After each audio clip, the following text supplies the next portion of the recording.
아모스 8장. 주 여호와께서 내게 이와 같이 보이셨느니라. 보라, 여름과일 한 광주리이니라. 그가 말씀하시되, 아모스야, 네가 무엇을 보느냐?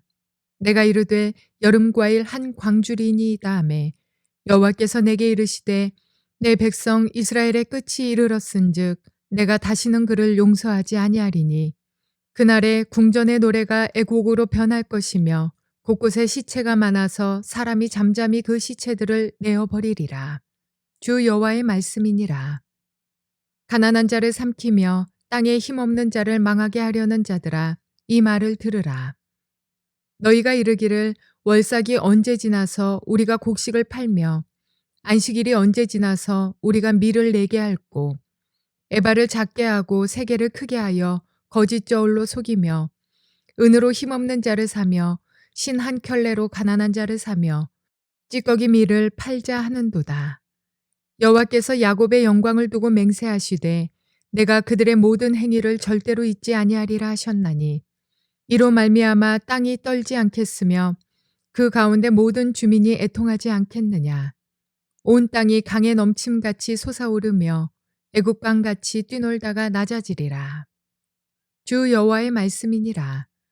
그날에 내가 해를 대낮에 지게 하여 백주의 땅을 캄캄하게 하며 너희 절기를 애통으로 너희 모든 노래를 애곡으로 변하게 하며 모든 사람에게 굵은 배로 허리를 동이게 하며 모든 머리를 대머리가 되게 하며 독자의 죽음으로 말미암아 애통하듯 하게 하며 결국은 곤고한 날과 같게 하리라. 주 여호와의 말씀이니라. 보라, 날이 이를지라.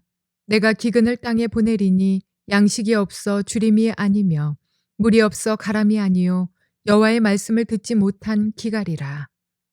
사람이 이 바다에서 저 바다까지 북쪽에서 동쪽까지 비틀거리며 여호와의 말씀을 구하려고 돌아다녀도 얻지 못하리니, 그날에 아름다운 처녀와 젊은 남자가 다 갈아여 쓰러지리라.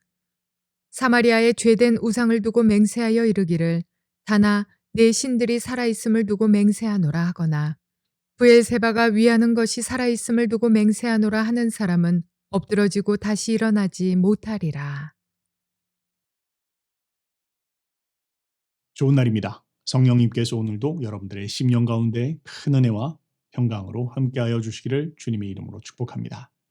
오늘 저는 여러분들과 함께 아모스 8장 말씀으로 말씀의 기근이 오기 전에, 이런 제목으로 은혜를 나누기로 원합니다. 이제 아모스 말씀도 거의 끝나갑니다. 이제 한 장만 더 나가면 내일 이제 9장이 아모스서 마지막인데요. 여러분들은 아모스 말씀을 읽으시면서 어떤 은혜를 받으셨습니까? 또 이 아모스서를 통해서 하나님께서 여러분들에게 무엇을 말씀하고 계십니까? 저는 개인적으로 이 아모스서를 읽으면서 개인의 삶을 깊이 돌아보게 되고, 또 지금 우리가 살아가고 있는 이 시대를 다시 한번 깊이 돌아보는 그런 계기가 되고 있습니다. 우리는 지금 마지막 때를 살아가고 있습니다. 다시 오실 주님을 기다리면서 마지막 때를 우리는 살고 있죠. 자, 그런데요, 이 아모스 말씀 역시 하나님께서는 이스라엘의 그 마지막 시간, 그 마지막 때에 주신 말씀입니다. 그래서 그런지 지금 이 마지막 때를 살아가고 있는 오늘 우리들에게 너무나 정확하게 마치 정말 거울을 비춰 보여주듯이 하시는 그런 말씀들이 너무나 많이 있다는 것을 보게 됩니다. 여러분 다시 한번 이 아모스 말씀을 읽어보시고 또 묵상하면서 지금 마지막 때를 살고 있는 우리들에게 주님께서 무엇을 말씀하시는지 주님의 음성을 들을 수 있는 시간이 되기를 바랍니다. 자, 오늘은 이제 아모스서 마지막 이제 8장입니다. 아모스서 8장은 7장부터 9장까지 이야기하는 심판의 필연성에 대한 부분들을 강조해서 이야기하는 부분이죠. 하나님의 심판은 정해졌다. 이제 그것은 거두지 않을 것이다. 반드시 이 심판은 집행될 것이다 라는 부분들을 말씀하시는 부분입니다. 성령님께서 우리 각자에게 들려주시는 주님의 음성을 들을 수 있기를 바랍니다. 먼저 오늘 본문 1절부터 3절까지의 말씀은 근본적으로 하나님께서 왜 이스라엘을 심판하실 수밖에 없는지 하나의 환상을 통해서 보여주십니다. 바로 네 번째 환상인데요. 여름 과일 환상입니다. 자, 본문을 한번 읽어보겠습니다. 주 여호와께서 내게 이와 같이 보이셨느니라. 보라, 여름 과일 한 광줄이니라. 그가 말씀하시되 아모스야, 내가 무엇을 보느냐? 내가 이르되 여름 과일 한 광줄이니이다 하매 여호와께서 내게 이르시되 내 백성 이스라엘의 끝이 이르렀은즉 내가 다시는 그를 용서하지 아니하리니 그날에 궁전의 노래가 애곡으로 변할 것이며 곳곳에 시체가 많아서 사람이 잠잠히 그 시체를 내어버리리라. 주 여호와의 말씀이니라. 자, 상황은 이렇습니다. 하나님께서 아모스에게 네 번째 환상을 보여주십니다. 이 환상은 여름 과일을 한가득 광주리에 담아서 보여주시는 환상이었습니다. 자, 여름 과일이 한가득 광주리에 담겨서 아모스 앞에 있습니다. 하나님께서 물어보십니다. 아모스야, 네가 지금 무엇을 보느냐? 네, 하나님, 여름 과일입니다. 그랬더니 하나님 말씀하시기를 그렇다. 내 백성 이스라엘의 끝이 이르렀다. 그리고 내가 다시는 용서하지 않을 것이다. 그들을 심판하리라 말씀하셨다라는 것이죠. 심판하실 것이다 라는 것은 이해가 되는데 그런데 왜 이 여름 과일을 보여주시면서 심판하실 것이다 라고 말씀하시는지는 잘 이해가 되어지지 않습니다. 당시의 맥락을 좀 이해를 해야 되겠죠. 자, 아마 여름 과일이라고 하니까 이 과일이 뭔가라고 했을 때 이스라엘의 여름에 나는 과실 중에서 가장 대표적인 것이 바로 무화과입니다. 6월부터 해서 8월까지 무화과가 열리죠. 자, 그런데 여러분 무화과는요 아주 특징적입니다. 무화과는 6월부터 해서 8월까지 집중적으로 열리는데 그런데 이 무화과는 한번 열리기 시작하면 걷잡을 수 없이 감당이 안 될 정도로 많이 열립니다. 빨리 먹든지 혹은 뭐 팔든지 주든지 해야 되는 것이죠. 자, 그런데요. 여러분 이 무화과는 다른 과일들과 다르게 이게 오래 가지를 못합니다. 금방 상해버리거나 썩죠. 그러니까 이 무화과는 대부분 다 이렇게 그것을 말려가지고 파는 이유도 바로 거기에 있습니다. 자, 그런 이유입니다. 지금 하나님께서 여름 과일을 한가득 보여주셨는데 무화과가 한 광줄에 가득히 있습니다. 지금 근데 그것을 보면서 주님 말씀하는 것이죠. 네가 무엇을 보느냐? 네 주님, 무화과 나무가 한 광줄이 있습니다. 당시의 문화를 이해한다면 야 저거 어떻게 다 먹지? 그리고 보니까 벌써 이제 썩어가고 있습니다. 이 끝이 다 닿았다라는 것이죠. 자, 그런 맥락 가운데서도 오늘 본문이 이야기하는 하나님의 마지막 때 이 심판이 다다른 그 때를 지금 또 이야기하는 것이다. 그렇게 이해할 수 있습니다. 그러나 또 더 한 가지 확실한 것은 지금 여기서 말하고 있는 여름 과일이라고 하는 이 단어 퀘이크라는 단어인데요. 이 퀘이크라는 단어는 여름 과일이라는 뜻도 있지만 동시에 마지막 심판 끝 이런 의미도 가지고 있습니다. 그러니까 그렇게 이해를 한다면 하나님께서 지금 한가득히 여름 과일을 보여주시고 계시는데 이걸 보면서 아모스에게 묻습니다. 네가 지금 무엇을 보고 있느냐? 그랬더니 아모스가 이야기하기를 마지막이 한가득히 있습니다. 종말이 심판이 가득 차 있습니다. 라고 그렇게 이야기했다는 것이죠. 자, 지금 그것을 말합니다. 하나님 보시기에 이스라엘의 상황이 그렇다는 것입니다. 이스라엘 상황이 이미 하나님 겉으로 보기에는 번지르르 하지만 그 안에는 이미 썩고 썩어서 이미 가득히 담겨 있어서 이제 이것을 치우지 않으면 버리지 않으면은 뭐 냄새가 나서 감당이 안 되는 그래서 이제 이것을 다 쓸어 버려야 되는 그런 상황 가운데 처해 있다라는 의미도 되어지고 뿐만 아니라 지금 이스라엘의 상황이 하나님께서 심판하실 수밖에 없는 그 종말의 행위가 너무나 가득하기에 이제 하나님이 심판하실 때가 되었다라는 것을 또한 이야기하는 것입니다. 자, 그런데 여기서 또 한 가지 중요한 것이 있습니다. 여러분, 혹시 과일 한가득 받아보셨습니까? 뭐 내가 몇 개 살 거 먹을 거 정도 이렇게 한두 개 사면 뭐 감당이 되지만요. 감당이 안 될 정도로 과일이 한 광줄이 가득히 있으면 대부분 위에 있는 거 몇 개 집어먹고 나머지는 다 썩어버릴 수도 있는 것이죠. 무엇을 말하는 것입니까? 하나님께서 지금 이스라엘을 심판하시는데 그 심판의 근본 원인이 무엇이냐? 바로 이스라엘의 탐욕에 있다는 것입니다. 갖고 있습니다. 충분히 가지고 있습니다. 내가 먹을 것뿐만 아니라 옆에 있는 모든 사람들 나눠줄 수 있을 정도로 하나님께서 가득히 부어주셨습니다. 그런데 지금 이스라엘은 무엇을 하고 있습니까? 나누질 않습니다. 베풀질 않습니다. 더 가져야 되겠다라고 생각합니다. 그래서 주님 보시고 말씀하신 겁니다. 이제 너희의 때가 되었구나. 심판해야 될 때가 되었구나. 바로 그 탐욕에 대해서 지금 말씀하고 있는 것이죠. 여러분 지금 우리가 마지막 때를 살아가고 있는 지금 오늘날의 모습 또한 한번 살펴봅시다. 어떻습니까? 지금 이때도 이 마지막 때 지금 우리가 살고 있는 이 시대도 마지막 정말 이 탐욕의 모습들이 가득 차고 있지 않습니까? 세상 어디를 보든지 뉴스와 신문들을 보면 곳곳마다 탐욕의 이야기들이 들립니다. 정말 이 죄악이 가득 차서 이제 더 이상 어떻게 이렇게 사람들이 양심도 없이 행동할 수 있을까? 이렇게 어떻게 저게 더 갖고 있는 사람인데, 이미 누리고 있는 사람인데, 최고의 지위에 올라 있는 사람들인데, 그런데 어떻게 저것을 나누지 않고 어떻게 저렇게 행동할 수 있을까 싶은 일들이 세상 곳곳에 신문지상을 다 덮어놓고 있습니다. 주님 모시기에 어쩌면 지금 아모스의 시대만큼 지금의 이 시대가 네가 지금 무엇을 보고 있느냐? 네가 지금 보고 있는 이것을 보면서 때가 되었다라고 생각하지 않느냐? 내가 지금 당장 심판하더라도 이상할 것 없는 그런 시대 가운데 있다라고 너는 생각하지 않느냐? 마치 주님께서 그렇게 물으시는 것 같습니다. 자, 이제 그러면서 주님께서 구체적으로 말씀하기 시작합니다. 4절부터 6절까지에는 그 탐욕이 어떤 모습으로 나타나는지, 또 그것에 대한 심판은 어떻게 나타나는지를 이렇게 말씀하십니다. 가난한 자를 삼키며 땅에 힘없는 자를 망하게 하려는 자들아, 이 말을 들으라. 누구에게 이야기하는 것이죠? 바로 그 탐욕에 가득 차 있는 사람들에게 이야기합니다. 가난한 자를 삼킵니다. 가난한 자는 베풀어 줘야죠. 내 주머니를 털어야 합니다. 내가 가지고 있는 것을 나눠줘야 합니다. 그런데 그 가난한 자의 있는 것마저 삼키려고 하고 땅에 힘없는 자를 망하게 하려고 합니다. 땅에 힘없는 자를 도와야죠. 그가 살 수 있도록 해야 됩니다. 그런데 그가 가지고 있는 그 적은 것마저 내가 가져야 되겠다라는 것이죠. 그마저 망하게 해서 그의 소유마저 내가 탈취하고 더 가지려고 하는 그런 마음을 가진 아모스 당시의 사람들과 오늘 당시의 우리들에게 지금 주님 말씀하시는 겁니다. 그런 탐욕에 찌들어 있는 너희들아, 이 말씀을 들으라. 5절에 너희가 이르기를 월삭이 언제 지나서 우리가 곡식을 팔며 안식일이 언제 지나서 우리가 밀을 내게 할꼬. 무엇을 이야기합니까? 안식일, 월삭, 이 모두 하나님을 기억하는 날입니다.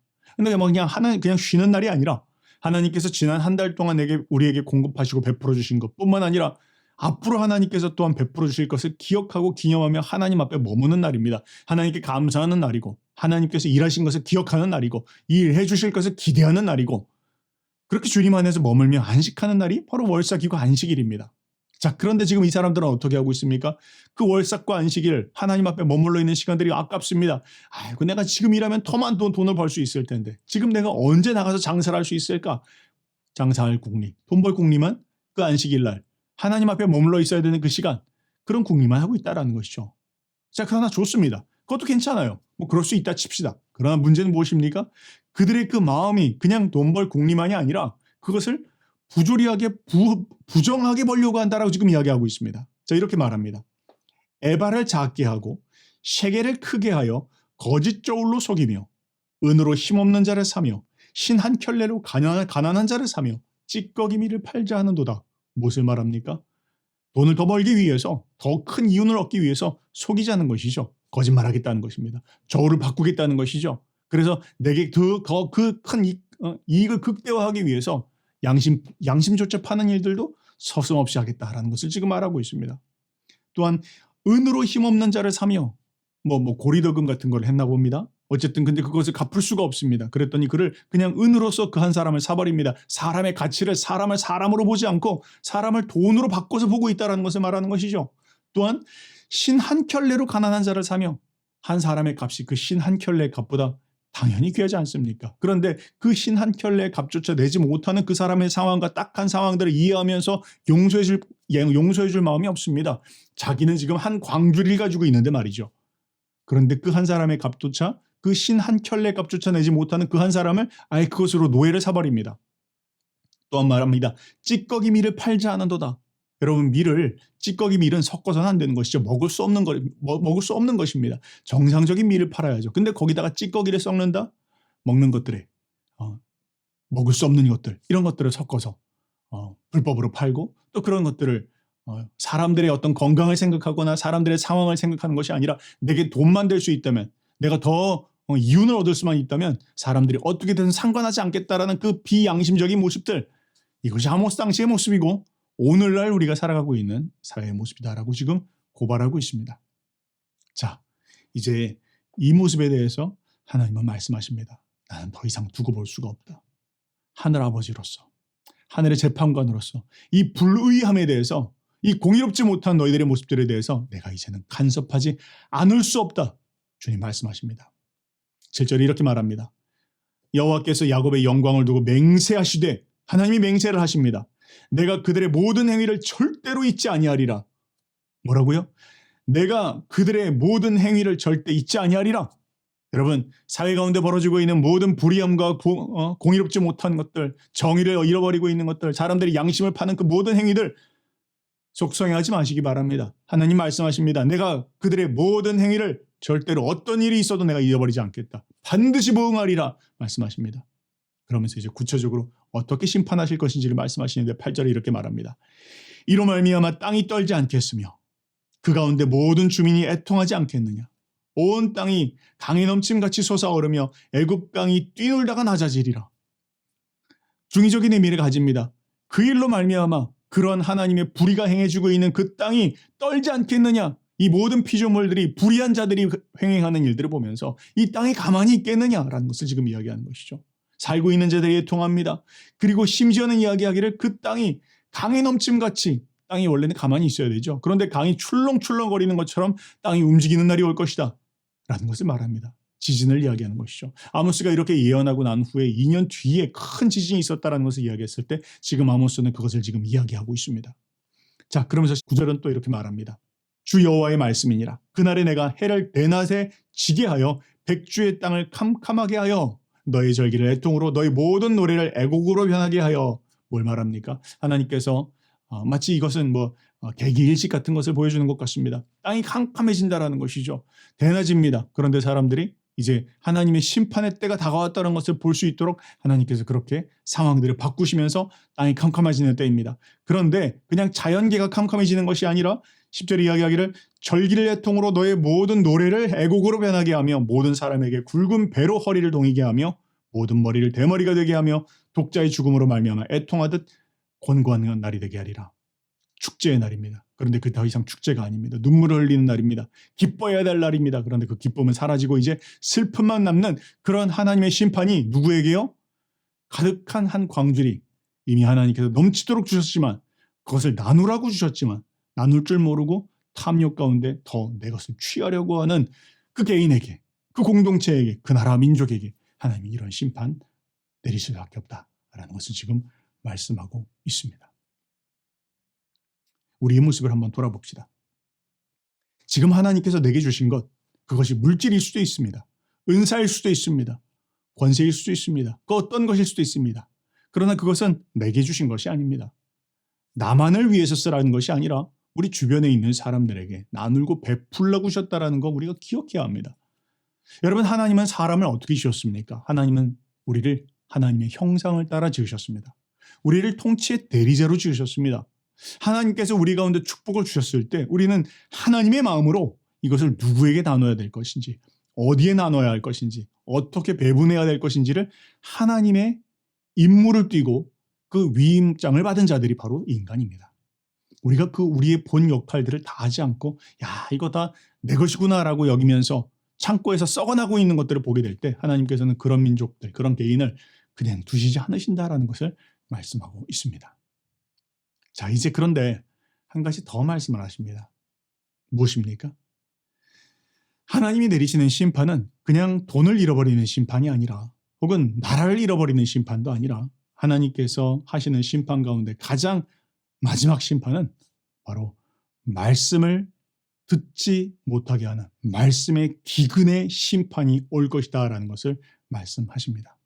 하나님께서 말씀을 허락하시지 않는 때, 또 하나님께서 말씀하셨지만 그러나 그 말씀을 더 이상 깨우칠 수 없는 그런 때가 올 것이다 라는 것을 말하는 것이죠. 자, 11절은 이렇게 말합니다.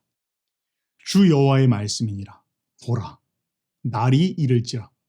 내가 기근을 땅에 보내리니 양식이 없어 주림이 아니며 물이 없어 가람이 아니요 여호와의 말씀을 듣지 못한 기근이라. 사람이 이 바다에서 저 바다까지, 북쪽에서 동쪽까지 비틀거리며 여호와의 말씀을 구하려고 돌아다녀도 얻지 못하리니 그날에 아름다운 처녀와 젊은 남자가 다 갈하여 쓰러지리라. 무엇을 말하는 것입니까? 말씀의 기근이 올 거라는 것이죠. 언제요? 마지막 때. 하나님께서 심판하시는 그 마지막 때는 하나님께서 그저 먹지 못해서가 아니라, 마실 수 없어서가 아니라, 하나님이 심판하시는 그 마지막 때의 심판 가운데 한 가지 모습은 하나님의 말씀이 가란 때가 온다는 것입니다. 하나님께서 말씀하시지 않는 때가 온다라는 것이죠. 주님께서 분명히 말씀하십니다. 깨달을 수 있도록 우리에게 허락해 주십니다. 그러나 그 하나님의 말씀을 듣지 않습니다. 내 고집, 내 생각, 내가 가고 싶은 길을 돌이키려고 하지 않습니다. 그러면 어느 순간 하나님께서 분명히 말씀하셨는데 그 하나님의 말씀이 내 귀에 음성으로 들리긴 하지만 내 심령과 내 마음에 깨달아지지 않는 때가 온다라는 것이죠. 성경이 뭐라고 이야기하고 있습니까? 거룩한 것을 계획해 주지 말며 너희 진주를 돼지 앞에 던지지 말라고 말씀하셨습니다. 하나님의 말씀을 귀하게 받을 때, 그 말씀을 귀하게 받고 삶을 변화시켜가 나갈 때에는 하나님께서 더 은혜를 주십니다. 더 깨닫는 마음을 주시고 순종하려는 자들에게 더 풍성한 열매와 깨닫는 마음과 또 실천하는 가운데 하나님이 주시는 기적과 은혜들을 더욱더 넘치도록 부어주십니다. 그러나 그 하나님이 주시는 말씀이 더 이상 귀한 것이 아니고 그것이 그냥 거추장스러운 일이고 내 마음 가운데 양심의 거리낌이 되어진다고 해서 그 말씀을 무시하면서 살아갈 때 하나님은 그냥 뭐 건강 잃어버리게 하시는 것 혹은 뭐 내 물질을 잃어버리게 하시는 것 그런 차원이 아니라 하나님의 말씀이 임하지 않게 하신다라는 것을 말합니다. 무서운 이야기입니다. 하나님께서 은혜 주실 때 그 말씀을 귀하게 받아야 합니다. 지금 내게 말씀하실 때 그 하나님의 말씀을 순종함으로 내 삶 가운데 실천하면서 살아가야 합니다. 주님 말씀하실 때 두려움과 떨림으로 그 하나님의 말씀을 내 삶 가운데 어떻게 적용할 수 있을지 생각하면서 삶을 바꿔가야 합니다. 그렇지 않으면 주님 말씀하십니다. 어느 순간 하나님께서 말씀하시지 않는 순간이 온다. 그때가 되면 돌이킬 수가 없습니다. 가장 큰 문제는 회개할 수 없습니다. 말씀이 임하지 않는데 어떻게 우리가 우리의 심령을 깨달으며 돌이킬 수 있겠습니까? 회개하지 못한다면 하나님의 심판 가운데 설 수밖에 없다는 것을 이야기하는 것이죠. 여러분, 오늘 말씀의 제목이 무엇입니까? 말씀의 기근이 오기 전에 우리가 무엇을 해야 되느냐라는 것을 말합니다. 아직 하나님은 말씀하십니다. 아직 내 귀에 들려주십니다. 아직 내가 들을 수 있도록 주님께서 음성 들려주십니다. 하나님께서 아직 은혜 베풀고 계시는 겁니다. 돌이킬 수 있는 때입니다. 아직은 하나님 앞에 회개할 수 있는 찬스가 있습니다. 돌이켜야 할 것입니다. 내 삶을 하나님의 말씀에 순종하는 자세로 나가야 할 것입니다. 그때 하나님께서 다시 우리의 삶 가운데 은혜를 이어가게 하실 것입니다. 그런 하나님의 은혜와 긍휼을 누리는 저와 여러분들 되시기를 주님의 이름으로 축복합니다.